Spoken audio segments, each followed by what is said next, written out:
अस्सलाम वालेकुम। जिंदगी की इस लंबी घुमावदार राह में नीमा ने जब पहली बार जिम्मेदारियों का वजन अपने नाजुक कंधों पर महसूस किया तो वो अभी महज एक मासूम सी बच्ची थी। वक्त उसके लिए कभी भी मेहरबान नहीं रहा। उसने बचपन का सहारा भी जल्दी छीन लिया और उसे ऐसे हालात में धकेल दिया जहां संभलना भी लाजिम था और चलते रहना भी। 7 साल पहले इस नासमीज उम्र में वो अपनी पहली नौकरी पर खड़ी थी। हाथों में कपकपाहट थी, दिल में खौफ था, लेकिन इरादा मजबूत था। उसे अंदाजा हो चुका था कि जिंदगी हमेशा सामने से मुस्कुराती हुई दिखाई देती है, मगर अंदर से धोखे की तरह बदल जाती है। ख्वाहिशें बनती थीं और चंद लम्हों में बिखर जाती थीं। कपड़े खरीदती तो फैशन बदल जाता, ख्वाब बनती तो तकदीर उन्हें बदल देती। मगर फिर वक्त ने एक और पलटा खाया, ऐसा पलटा जिसने उसकी दुनिया का रंग बदल दिया।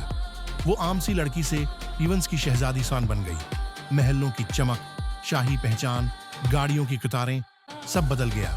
लोग बदल गए, मकाम बदल गया, मगर जिंदगी अपनी हकीकत पर बरकरार रही। जो दिखाता कुछ है और होता कुछ और है। नीमा रातों को अपनी बच्ची को किस्से सुनाती, मगर खुद अंधेरे में सोचती रहती कि उसने जिंदगी से आखिर पाया किया। वक्ती खुशियां या सिर्फ गुजरता वक्त। उसे तो ये भी याद न रहा कि कभी वो क्या चाहती थी। फिर एक दिन नदीम आलम लौट आया और इसकी वापसी ने नीमा को याद दिलाया कि इसने तो आधी जिंदगी गुजार दी, मगर जी कभी न सकी। अपने सगे बहन भाइयों से मिलना भी कम ही होता। रिश्ते दूर, फासले गहरे और दिल थीका हारा। एक दिन भाई उसका पुराना सामान ले आए, वही तोहफे जो यूनुस ने शादी से पहले उसे दिए थे। कुछ कपड़े, चंद रवायती ज़ीवर और 2 खत। वो उन्हें देख ही रही थी कि नदीम कमरे में आ गया। उसने नरमी से कहा, अपनी बेटी को बुला लो, वो बड़ी हो गई है, सच समझ सकती है।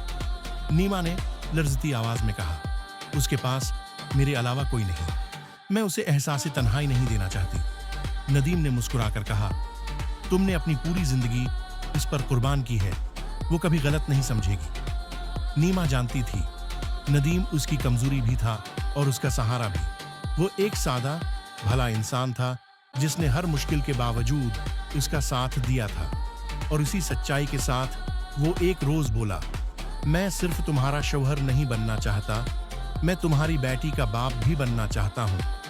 वो लम्हा नीमा की जिंदगी में उम्मीद की पहली किरण था। फिर एक मुख्तसर मगर खूबसूरत तकरीब में उन्होंने निकाह कर लिया। यूं जिंदगी की तवील तारीकियों में एक नरम सी रोशनी ने जगह बना ली। अल्लाह हाफिज। अस्सलाम वालेकुम। जिंदगी की इस लंबी घुमावदार राह में नीमा ने जब पहली बार जिम्मेदारियों का वजन अपने नाजुक कंधों पर महसूस किया तो वो अभी महज एक मासूम सी बच्ची थी।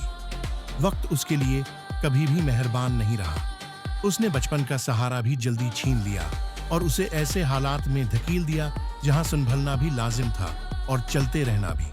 7 साल पहले इस नासमीज उम्र में वो अपनी पहली नौकरी पर खड़ी थी। हाथों में कपकपाहट थी, दिल में खौफ था, लेकिन इरादा मजबूत था। उसे अंदाजा हो चुका था कि जिंदगी हमेशा सामने से मुस्कुराती हुई दिखाई देती है, मगर अंदर से धोखे की तरह बदल जाती है। ख्वाहिशें बनती थीं और चंद लम्हों में बिखर जाती थीं। कपड़े खरीदती तो फैशन बदल जाता, ख्वाब बनती तो तकदीर उन्हें बदल देती। मगर फिर वक्त ने एक और पलटा खाया, ऐसा पलटा जिसने उसकी दुनिया का रंग बदल दिया। वो आम सी लड़की से इवेंट्स की शहजादी शान बन गई। महलों की चमक, शाही पहचान, गाड़ियों की कतारें, सब बदल गया। लोग बदल गए, मकाम बदल गया, मगर जिंदगी अपनी हकीकत पर बरकरार रही। जो दिखाता कुछ है और होता कुछ और है। नीमा रातों को अपनी बच्ची को किस्से सुनाती, मगर खुद अंधेरे में सोचती रहती कि उसने जिंदगी से आखिर पाया किया। वक्ती खुशियां या सिर्फ गुजरता वक्त। उसे तो ये भी याद न रहा कि कभी वो क्या चाहती थी। फिर एक दिन नदीम आलम लौट आया और इसकी वापसी ने नीमा को याद दिलाया कि इसने तो आधी जिंदगी गुजार दी, मगर जी कभी न सकी। अपने सगे बहन भाइयों से मिलना भी कम ही होता। रिश्ते दूर, फासले गहरे और दिल थीका हारा। एक दिन भाई उसका पुराना सामान ले आए, वही तोहफे जो यूनुस ने शादी से पहले उसे दिए थे। कुछ कपड़े, चंद रवायती ज़ीवर और 2 खत। वो उन्हें देख ही रही थी कि नदीम कमरे में आ गया। उसने नरमी से कहा, अपनी बेटी को बुला लो, वो बड़ी हो गई है, सच समझ सकती है। नीमा ने लर्जती आवाज में कहा, उसके पास मेरे अलावा कोई नहीं, मैं उसे एहसास तन्हाई नहीं देना चाहती। नदीम ने मुस्कुराकर कहा, तुमने अपनी पूरी जिंदगी उस पर कुर्बान की है, वो कभी गलत नहीं समझेगी। नीमा जानती थी नदीम उसकी कमजोरी भी था और उसका सहारा भी।